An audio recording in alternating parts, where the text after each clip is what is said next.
하나님께 영광을 드리고. 예, 하나님 오늘 우리 가운데 주시는 말씀은 레위기 8장 10절부터 21절까지의 말씀입니다. 레위기 8장 10절부터 21절까지의 말씀인데요. 제가 먼저 10절 말씀 봉독해 올리고 서로 교독하며 함께 읽기를 원합니다. 21절 말씀은 함께 읽도록 하겠습니다. 먼저 8장 10절 말씀입니다.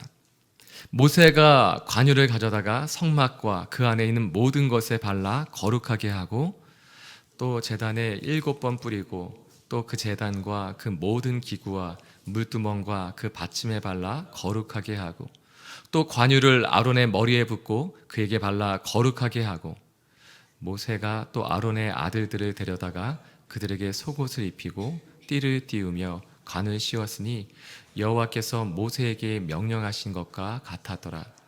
모세가 또 속죄제의 수송아지를 끌어오니 아론과 그의 아들들이 그 속죄제의 수송아지 머리에 안수하매 모세가 잡고 그 피를 가져다가 손가락으로 그 피를 제단의 네 기둥이 뿔에 발라 제단을 깨끗하게 하고 그 피는 제단 밑에 쏟아 제단을 속하여 거룩하게 하고 또 내장에 덮인 모든 기름과 간 껍질과 두 콩팥과 그 기름을 가져다가 모세가 제단 위에 불사르고 그 수송아지 곧 그 가죽과 고기와 똥은 진영 밖에서 불살랐으니 여호와께서 모세에게 명령하심과 같았더라. 또 번제의 순양을 드릴새 아론과 그의 아들들이 그 순양의 머리에 안수하매 모세가 잡아 그 피를 제단 사방에 뿌리고 그 순양의 각을 뜨고 모세가 그 머리와 각 뜬 것과 기름을 불사르고 21절 함께 읽겠습니다. 물로 내장과 정강이를 씻고 모세가 그 순양의 전부를 제단 위에서 불사르니 이는 향기로운 냄새를 위하여 드리는 번제로 여호와께 드리는 화제라. 여호와께서 모세에게 명령하심과 같았더라. 아멘. 제사장 위임식이 계속되고 있습니다. 어제 말씀에 이어서 어제는 준비하는 시간이었다면 이제 그 의식이 시작되게 되었습니다. 먼저 10절부터 12절까지의 말씀을 먼저 함께 다시 한번 읽어보았으면 좋겠습니다. 10절부터 12절까지의 말씀을 읽겠습니다. 시작. 모세가 관유를 가져다가 성막과 그 안에 있는 모든 것에 발라 거룩하게 하고 또 제단에 7번 뿌리고 또 그 제단과 그 모든 기구와 물두멍과 그 받침에 발라 거룩하게 하고 또 관유를 아론의 머리에 붓고 그에게 발라 거룩하게 하고 계속해서 반복되는 구절이 있어요. 표현이 있어요. 바로 그것은 거룩하게 하고 거룩하게 하고 거룩하게 하고 라는 부분입니다. 성막에 있는 것, 성막과 성막에 있는 모든 것들을 이 관유를 발라서 거룩하게 했다라고 기록하고 있어요. 또 제단에는 7번을 뿌리고 제단과 그 모든 기구와 물두멍에 또 발라서 또한 거룩하게 하고 그 다음엔 아론의 머리에 또한 부어서 또한 거룩하게 하고 라는 표현이 반복되고 있습니다. 10절 말씀에 있는 또한 10절, 11절, 12절에 계속 사용했던 이 관유라는 것은 우리말 성경에는 올리브 기름이라고 이렇게 되어 있어요. 근데 단순히 올리브 기름만 가지고서 관유를 만든 것이 아니라 이 제작법이 또한 기록되어져 있는데 출애굽기 30장 23절부터 25절까지에 보면 이 관유를 어떻게 만들었는지가 기록되어져 있습니다. 제가 말씀을 읽도록 하겠습니다. 너는 상등 향품을 가지되 액체 모략 500세겔과 그 반수의 향기로운 육개 250세겔과 향기로운 창포 250세겔과 계피 500세겔을 성소의 세겔로 하고 감람 기름을 한 흰을 가지고 그것으로 거룩한 관유를 만들 때 향을 제조하는 법대로 향기름을 만들지니 그것이 거룩한 관유가 되지라. 이 의식 때 사용하는 관유를 만들게 되는 그 제작법이 어떤 양을 얼만큼 섞어야 되는지에 대해서 하나님이 먼저 말씀해 주셨어요. 세겔이라는 것은 세겔을 계산을 하면 이게 다시 기억이 안 나네요. 네, 그래서 이거 함께 계산해 놨던 내용만 생각나는데 500세겔은 5.7kg 정도가 됩니다. 그리고 250세겔은 2.8kg 정도가 되어서 이것을 전체 다 해서 또한 기름 한 흰은 3.6리터가 됩니다. 그래서 이 기름 감난 기름이라서 올리브 기름이죠. 이 부분에 나머지 가루로 되어 있던 것들을 다 섞어서 만들면 거의 한 13kg 정도가 된다고 해요. 근데 이것을 가지고 이제 만들게 되었는데 이 관유를 사용한 것이죠. 근데 이것으로 거룩하게 하는데 사용하게 되었는데 또한 중요한 내용이 출애굽기 30장 32절과 33절의 말씀에 기록되어져 있는데 이것은 누구나 만들거나 누구나 사용할 수 있는 것은 아니었습니다. 출애굽기 30장 32절과 33절 말씀에는 임의대로 이것을 제조하거나 사용하는 자는 그 백성 중에서 끊어질 것이다 라고 기록하고 있어요. 그러니까 이것을 어떻게 만드는지에 대해서는 모든 이스라엘 백성이 알고는 있었지만 이것에서 만들거나 사용하면 그 공동체 안에서 끊어지거나 죽임을 당할 수밖에 없는 상황이었습니다. 이것은 거룩하게 구별된 제조법이었고 만드는 법이었고 사용할 수밖에 없었습니다. 근데 이 관유에 대해서 반복되는 표현이 있는데 바로 그것은 거룩하게 하다라는 것이었습니다. 이것을 바르거나 뿌리면 그 대상이 거룩하게 되었다는 것입니다. 왜 하나님께서는 이 관유를 통해서 하나님께 제사 드리는 성막 기물들과 제사장을 거룩하게 구별하는 용도로 사용하셨을까요? 그냥 답은 쉽습니다. 라우사님들 말씀하시는 것처럼 하나님이 이렇게 정하셨기 때문에 그렇습니다. 하나님이 관유의 제조법에서 알려주셨고 그것을 사용하게 하셨습니다. 근데 저는 이 말씀을 묵상하다가 이렇게 생각하게 되었어요. 그렇다면 이 관유에 거룩하게 하는 능력이 있는가? 라는 것입니다. 이 기름에 이 관유에 거룩하게 하는 능력이 있는가? 아니죠. 이것은 아무리 여러 모략 정말 고급 값진 향유를 섞었을지라도 그냥 올리브 기름이 아니라 그냥 섞었을지라도 이것은 기름일 뿐인 것입니다. 물론 예전에 그런 기억이 있어요. 예전에 올리브 기름이 감람나무 기름이라고는 표현했지만 이것이 우리나라에 들어오기 전에 굉장히 귀하게 여겼던 때가 있었어요. 그래서 이스라엘을 다녀오신 분, 또한 이제 성지순례를 다녀오신 분들은 요만한 병에 이렇게 올리브 기름을 담아갖고 이렇게 사갖고 오셨었어요. 그러면 이게 올리브 기름이구나. 이거 성경에 나오는 바로 그 기름이구나. 이것이 그래서 이것을 바르면 막 뭔가 이렇게 능력이 있을 것 같은 그런 생각이 있었어요. 그래서 이렇게 향만 맡아봐. 이게 함부로 바르면 안 돼. 그래서 향만 맡으면 와 이게 뭔가 다른 것 같고 그런 마음들이 있었어요. 그런데 요즘에 어떻습니까? 올리브 기름 조사해봤더니 900ml에 5,000원 정도 하더라고요. 이제는 음식 만들 때 저희가 뭐 샐러드를 만드는 음식할 때도 사용하게 되죠. 근데 그 당시에는 그 요만큼의 그 올리브 기름이 이랬어요. 그러나 오늘은 더 귀하고 값진 것들이 포함되긴 했습니다. 모리아, 어떤 그 당시에는 육개, 어떠한 것이 정확한지 모르지만 그 나무로 향을 내는 그것들, 껍질로, 창포, 또한 계피 이런 것들을 다 포함해서 만든 향유였죠. 근데 이 자체가 능력이 있는가? 아니요, 그렇지 않다라는 것입니다. 하나님이 그것을 거룩하게 하는 용도로 사용하셨기 때문에 거룩한 것이고 하나님 그것을 사용하기로 결정하셨기 때문에 거룩하게 하는 통로가 되었다는 것입니다. 이 말씀을 묵상하며 오늘의 제목을 이렇게 정했습니다. 거룩의 통로. 축복의 통로라는 말은 많이 사용하게 되지만 거룩의 통로가 된다. 우리는 이 땅에 거룩이라고 한다면 구별되는 것을 사용하게 됩니다. 생각하게 됩니다. 거룩은 무엇인가? 구별되다라는 뜻이죠. 이제 하나님께서 이것은 내 것이라고 이제 구별한 것입니다. 옛날에 저희가 땅 따먹기를 생각한다면 침 뱉고 이건 내 거. 그럼 내 땅이 되는 것처럼 하나님께서 우리를 향해서 이제 너는 내 거야, 내 소유야, 내 자녀야 라고 하나님 구별하셨다는 것이 거룩입니다. 그래서 사랑하는 여러분, 당신을 거룩하게 했다는 것은 이제 벗어날 수 없다는 것을 의미합니다. 하나님 이제 내 소유, 내 것이라고 인치셨기 때문에 다른 것을 향하려고 해도 할 수 없고 하나님의 소유, 하나님의 것이 되었다는 것입니다. 바로 그것이 거룩입니다. 거룩의 두 번째 의미는 정결하다, 깨끗하다라는 뜻이 있습니다.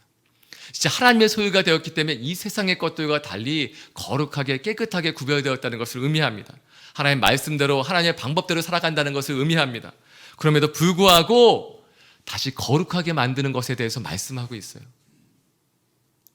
이것은 무엇이냐? 이 세상과 구별되다는 또 다른 의미가 아니라 이제는 하나님의 소유고 하나님의 뜻대로 사용되게 된다는 것을 의미합니다. 오늘 말씀을 묵상하며 또 다른 하나가 떠올랐습니다. 그것은 마태복음 21장 초반부에 나와 있는 예루살렘에 예수님께서 입성하시기 전에 행하셨던 한 가지의 기록이 있어요. 바로 그것은 예루살렘에 입성하시기 전에 제자 2명을 근처 마을로 보내십니다. 그리고 나귀와 나귀 새끼가 매어 있는 것을 보면 풀어서 가져오라고 말씀하시는 거예요. 그런데 누군가 그것이 뭐 하는 짓이냐라고 물어본다면, 왜 묶여있는 나귀와 나귀 새끼를 가져가냐라고 물어보면 주께서 쓰시겠다 하라라고 했다고 절하라고 하시는 거예요. 이 상황도 솔직하게 이해가 되지 않는 장면이죠. 어떤 곳에 나귀와 나귀 새끼가 묶여져 있어요. 근데 제자 2명을 보내시면서 갖고 오라는 거예요. 그 누군가 가까우는데 그게 누가 될 수도 있겠죠. 그것을 왜 갖고 갑니까? 주께서 쓰시겠다고 했습니다 라고 하고 갖고 가라는 거예요. 이것도 기적과 같은 일이죠. 그냥 갖고 가는데 또 그러면 주께서 쓰시겠다라고 했다면 그것을 보내준다는 겁니다. 근데 여기서 중요한 말씀이 있어요. 주께서 쓰시겠다 하라. 저희가 마태복음 21장 2절과 3절 말씀을 함께 읽어보길 원합니다. 함께 읽어보도록 하겠습니다. 시작. 이르시되 너희는 맞은편 마을로 가라. 그리하면 곧 매인 나귀와 나귀 새끼가 함께 있는 것을 보리니 풀어 내게로 끌고 오라. 3절. 만일 누가 무슨 말을 하거든 주가 쓰시겠다 하라. 그리하면 즉시 보내리라 하시니, 여기서 더 감동이 되고 놀라운 말씀이 그 다음 구절에 있어요. 4절 말씀 함께 읽도록 하겠습니다. 시작. 이는 선지자를 통하여 하신 말씀을 이루려 하심이라 일렀으되. 아멘. 말씀이 이루어지게 하기 위해서 했다는 것입니다. 구약 성경에 기록되어 있었던 선지자의 예언으로서 그것이 대대적으로 이어왔던 그 말씀이 이루어지게 하기 위해서 했다는 것입니다. 사랑하는 여러분, 이 시간 먼저 선포하고 축복하기 원합니다. 하나님께서 당신을 쓰시겠다라고 하시면 쓰시는 겁니다. 하나님께서 당신을 쓰시겠다고 하면 내어주십시오. 하나님께 맡겨드리십시오. 그럼 하나님께서 사용하실 것입니다. 하나님, 저는 아직 아닌데요. 그렇게 할 수 없다는 것입니다. 관유는 하나님이 쓰시기를 결정하신 거예요. 당신이 그냥 거룩하게 되는 것뿐만 아니라 거룩하게 하는 통로로 하나님이 쓰시겠다고 한다면 내어주십시오. 하나님이 사용하실 것입니다. 어떻게 사용하시는가? 하나님이 쓰시겠다 하면 기적이 일어나는 것입니다. 이해할 수 없는 일이 벌어지게 될 것입니다. 더 중요한 것은 무엇이냐? 기적이, 어떤 현상이 일어나는 것이 중요한 것이 아니라 하나님의 말씀이 이루어지는 것이 중요한 것입니다. 하나님 쓰시겠다고 하면 내어주십시오. 그러면 당신만 거룩하게 하나님이 사용하시는 것뿐만 아니라 당신을 통하여 이 땅에 거룩하게 된 역사가 일어날 줄 믿습니다. 아멘. 근데 바로 그것 가운데 하나님의 뜻이, 하나님의 말씀이 이루어지는 것입니다. 아멘. 오늘 이 말씀을 준비하며 이렇게 기도했습니다. 하나님, 오늘 예배 가운데 나오시는 분들 가운데 이러한 역사가 있게 하여 주시옵소서. 고민하지 않게 해 주십시오. 그냥 내어드리게 해 주십시오. 그럼 내어드릴 때마다 하나님의 역사가 이루어지게 해 주십시오. 바로 그것을 통해 하나님의 말씀이 이루어지게 하여 주시옵소서. 아멘. 아멘. 계속해서 저희가 말씀을 읽기 원합니다. 14절부터 17절까지의 말씀을 함께 읽기를 원합니다. 14절부터 17절까지의 말씀 함께 읽도록 하겠습니다. 시작.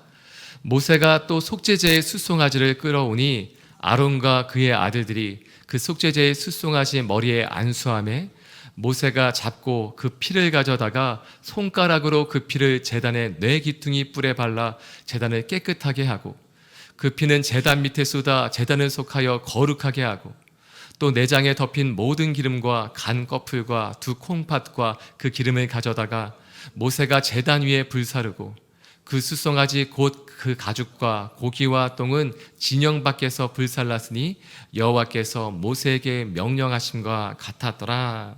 아멘. 제사장 위임식을 진행할 때 필요한 것은 속죄제를 위한 숫송아지 한 마리, 그리고 번제를 위한 순양 한 마리, 그리고 오늘 말씀에 나오지 않고 내일 본문에 나오지만 위임식 화목제를 위한 또 다른 순양 한 마리, 또한 소제를 위한 무교병 한 강주리 안에 떡과 과자와 전병들이 있어야 했습니다. 그리고 오늘 아까 나누었듯이 관유와 또한 제사장 관복이 필요했습니다.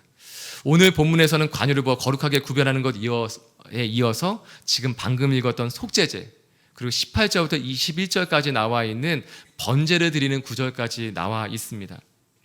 이것은 중요한 제사에 대해서 의미하고 있는데, 특별히 오늘 속죄제에 대해서 함께 다시 한번 묵상하고 나누길 원합니다. 속죄제는 이스라엘 드리는 제사에 대해서 5가지를 하나님은 말씀해 주셨어요. 그것이 번제와 소제와 또한 속죄제와 속건제와 화목제입니다. 근데 이 가운데 속죄제와 속건제는 의무제였어요. 반드시 드려야 되는 것이었어요.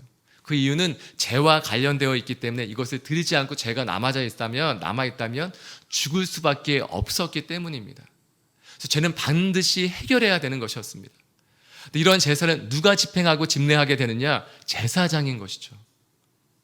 그런데 놀라운 것은 이 속죄제를 집례하게 되는 바로 그 제사장, 가장 먼저 이 속죄제를 행하는 사람들이 제사장이었다는 것입니다. 거룩의 통로가 되는 사람들이 먼저 이 속죄제를 행하며 하나님 앞에 나아갔다는 것입니다. 사랑하는 여러분, 우리가 하나님의 통로로, 거룩의 통로로 사용되어지게 된다면 우리가 먼저 정결해야 된다는 것입니다. 거룩의 첫 번째 의미는 구별이었습니다. 또한 두 번째 의미는 깨끗하게 하다라는 것인데, 이미 하나님 구별해서 사용하겠다 하면 사용하시는 것입니다. 두 번째, 하나님이 정결케 하시는 것들, 우리를 깨끗하게 하실 때 우리가 날마다 더 깨끗하기를 소망함으로 나아가길 이 시간 선포하고 축복합니다. 사랑하는 여러분, 죄는 해결해야 합니다. 이것은 그냥 놔둘 수 있는 것이 아닙니다. 그래서 저희 예배를 준비할 때마다 저희 모든 목회자들뿐만 아니라 예배를 섬기는 사람들은 이 죄의 해결을 위해서 기도합니다. 하나님, 우리가 아무리 의롭게 살지라도 죄인인 것을 고백합니다. 그래서 예수 그리스도의 십자가의 보혈로 우리를 정결케 하여 주시옵소서. 허물의 사함을 받고 죄의 가리움을 받은 자가 복이 있다고 말씀하셨사오니 우리의 모든 허물을 사하시며 우리의 모든 죄를 가리워 주시옵소서 라고 기도하고 두려움과 떨림 가운데 나아가는 것입니다. 자, 이곳에서 이렇게 괜찮은 것처럼 얘기하고 있지만 말씀을 준비할 때 나는 그렇지 않은가, 나는 그런가, 여기서 얼마나 나는 행하고 있나 돌아보게 되는 것입니다. 그렇지 못한 부분이 있으면 하나님 덮어주십시오. 또 기도하게 되는 것입니다. 저희 라목사님 말씀을 드리자면, 라목사님 주일 설교를 준비하고 나면 한 목요일이나 금요일쯤 되면 이렇게 전화가 오시거나 이렇게 하세요. 예를 들어서 밥을 사주라라는 것은 설교문에 있다면 전화가 오셔서 밥 먹자고 하시는 거예요. 그래서 뭘 주라 그러면은 전화 주셔서 이렇게 뭘 주려고 하시는 거예요. 심지어는 예를 들어서 부모님에게 전화를 한 통 안부 전화 드리십시오라는 설교문에 있으면 전화를 드리는 거예요. 먼저 하지 않고는 말을 할 수 없는 것입니다. 먼저 행하지 않고는 설교할 수 없는 것입니다. 사랑하는 여러분, 하나님 우리를 거룩의 통로로 세우시고 사용하실 것입니다. 그렇다면 우리가 먼저 정결해야 합니다. 그리고 통로가 될 때는 그냥 행할 수 있는 것이 아니죠. 우리가 먼저 그렇게 살아야 하는 것입니다. 죄의 사함을 받는 것에서 멈추는 것이 아니라 그렇게 살아나가는 저와 당신이 되길 이 시간 선포하고 축복합니다. 아멘. 아멘. 그래서 예배를 준비할 때도 두려움과 떨림으로 나아가게 됩니다. 나는 다 아는 것처럼, 나는 다 이룬 것처럼 말하는 것이 아니라 하나님 나에게도 이루어 주십시오라고 고백하며 나아가게 되는 것입니다. 늘 두려움과 떨림으로. 왜요? 하나님의 통로가 되었기 때문에 하나님을 행하실 거예요. 근데 이렇게 한번 상상해 보면 어떨까요?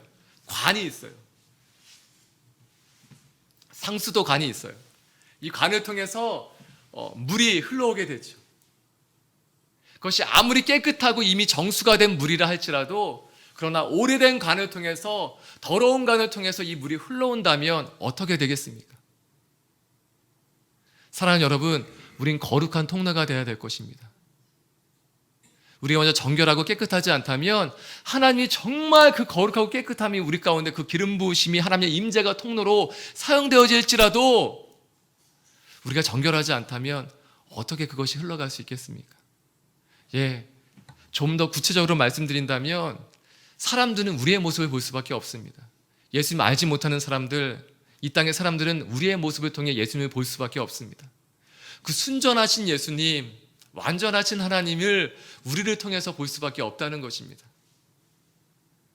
근데 우리가 불법을 행하고 우리가 이렇게 잘못된 것들을 행하면서 전한다면 그 온전하고 순전하신 하나님의 그 예수 그리스도의 사랑이 어떻게 흘러갈 수 있겠습니까?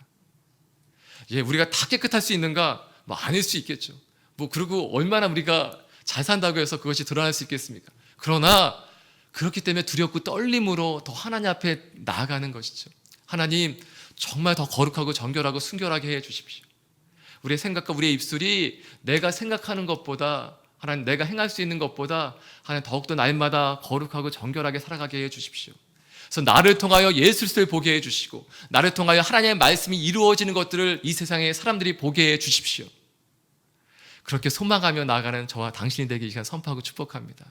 아멘, 아멘. 그래서 저희는 이름 말씀을 드리는 것은 막 정죄하는 게 아닙니다. 정죄하는 게 아니고 함께 꿈꾸자고 말씀드리는 것입니다. 함께 소망합시다. 함께 기대합시다. 우리를 통해서 다른 사람들이 예수님을 보게 될 것입니다. 우리를 통해서 하나님의 나라를 보게 될 것입니다. 이러한 기대와 소망을 따라 나아가자는 것입니다. 할렐루야. 네, 아멘. 오늘 말씀 다 했습니다. 그래서 이 시간 함께 기도했으면 좋겠어요. 하나님, 첫 번째는 하나님 주께서 쓰시겠다고 하면 내어드리겠습니다. 하나님 지금도 문을 두드리고 계신 분이 있는 것 같아요. 하나님 지금 떡떡 이렇게 두드리고 계시는 것입니다. 나에게 너를 내어주겠니? 내가 너를 사용할 수 있게끔 해주겠니? 하나님 그렇게 질문하시는 것입니다. 오늘 아낌없이 내어주셨으면 좋겠어요. 그것이 헌신입니다. 하나님 쓰시는 대로 하나님 원하시는 대로 사용해 주십시오. 이 시간 그 마음껏 하나님 앞에 내어드리는 시간이 되었으면 좋겠습니다. 주께서 쓰시겠다 하라. 그럼 쓰시는 것입니다. 그렇게 내어드리면 하나님이 거룩하게 하는 통로로 하나님의 말씀이 순종하는 당신을 통해서 하나님의 말씀이 이루어질 것입니다. 또 한 가지 기도하실 때 하나님께 내어드릴 뿐 아니라 우리 자신의 거룩함과 순결함을 위해서 기도했으면 좋겠습니다. 깨끗함을 위해 정결함을 위해 기도했으면 좋겠습니다. 우리가 통로가 된다면 하나님 나를 통하여 예수 그리스도가 온전히 증거되며 전하여지게 하여 주시옵소서. 하나님의 나라가 우리의 모든 삶을 통하여 나의 삶과 말과 표정을 통하여 드러나게 하여 주시옵소서. 이 시간 주여 한번 간절히 부르며 함께 기도하며 나가기 원합니다. 함께 기도하시겠습니다. 주여! 하나님 아버지 모든 마음과 심령을 들며 주 앞에 나가기 원합니다. 하나님 아버지 오늘도 문을 두드리며 내가 너를 사용하고 싶다. 내가 너를 거룩의 통로로 사용하고 싶다. 하나님 말씀하신 하나님께 우리의 모든 삶을 내어드리게 하여 주시옵소서. 하나님 아버지께서 사용하시겠다 쓰시겠다 말씀하신 우리의 모든 삶을 내어드리길 원하오니 하나님 나를 받아 주시옵소서. 하나님 나의 모든 삶을 하나님 이 땅의 모든 것들을 바라보지 않고 하나님 이 땅의 가치관과 세계관을 통하여서 나를 바라보는 것이 아니라 하나님 말씀을 통하여 예수의 그 시선과 마음을 통하여 나를 바라보며 나의 모든 삶을 주 앞에 내어드리길 원하오니 하나님 나를 받아 주시옵소서. 하나님 나를 사용하여 주시옵소서. 나의 모든 삶을 통하여 하나님의 영광과 하나님의 말씀이 이루어지는 그 역사를 베풀어 주시옵소서. 또 하나님 주의 말씀을 통하여 하나님 통로가 될 때 예수 그리스도의 그 생명과 사랑의 통로가 될 때 하나님 아버지의 말씀과 그 나라의 통로가 될 때 하나님 거룩하고 순결하여 주님의 온전한 통로로 사용되어지게 하여 주시옵소서. 하나님 나를 받으시며 나를 사용하실 때 하나님 주님께 온전한 통로가 될 수 있도록 나를 사용하여 주시옵소서. 하나님 나를 받아주실 뿐 아니라 내가 주께 온전한 쓰임을 받을 수 있도록 날마다 더욱더 거룩하고 순결하게 날마다 예수의 그 십자가의 보혈 안에 발견되어지며 주님 안에서 행하며 주 안에서 그 말씀대로 살아가는 우리의 모든 삶이 되게 하여 주시옵소서. 아버지 감사합니다. 주께서 쓰시겠다 하라 말씀하실 때 내어드리는 우리의 삶이 되게 하여 주시옵소서. 그때마다 하나님의 말씀이 순종하는 우리의 모든 삶을 통하여 이루어지게 하여 주시옵소서. 그리고 한 가지 더 주님 더욱더 거룩하고 순결하게 더욱더 정결하며 깨끗하게 주 앞에 드려지길 원합니다. 하나님 주께서 사용하실 때 거치는 돌이 되지 않고 주님의 그 순전한 그 사랑과 예수 그리스도의 그 정결하심이 하나님 희석되지 않고 퇴색되지 않도록 하나님 더욱더 거룩하고 순결하게 주 앞에 드려지는 우리의 모든 삶과 인생이 되게 하여 주시옵소서. 이 모든 말씀 예수의 이름으로 기도드리오며 이제는 우리 주 예수 그리스도의 무한하신 은혜와 하나님 아버지의 크신 사랑하심과 성령 하나님의 위로하시고 내주하시고 또한 교통하심의 역사가 하나님께 우리의 모든 삶을 내어드리며 또한 더욱더 거룩하고 순결하게 하나님의 거룩의 통로가 되기로 결정하는 하나님의 사람들과 그 가정과 일터와 만남과 또한 땅에서 수고하시는 모든 선교사님들의 그 삶과 사역과 가정 가운데 이제로부터 영원토록 함께하옵시기를 간절히 축원드리옵나이다. 아멘.